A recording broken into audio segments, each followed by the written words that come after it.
Hi friends, எப்படி இருக்கீங்க? நான் உங்கள் அரசு விவசாயி. இன்றைக்கி எங்கே வந்திருக்கேன் பார்த்தீங்கன்னா, நேற்று பருத்தி செடிக்கு எடுத்து கட்டணும்ல, அந்த இடத்துக்கு தான் குறவடைஞ்சி வந்திருக்கேன். பாருங்கள், 4 பேர் வந்தோம்.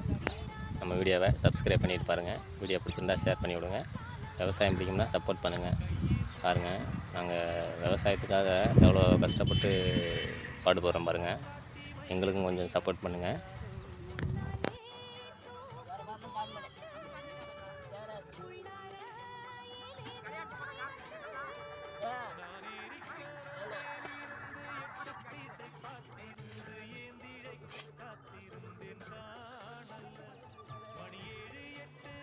வெட்டேஷா, நான் இண்டிகா இருக்கா?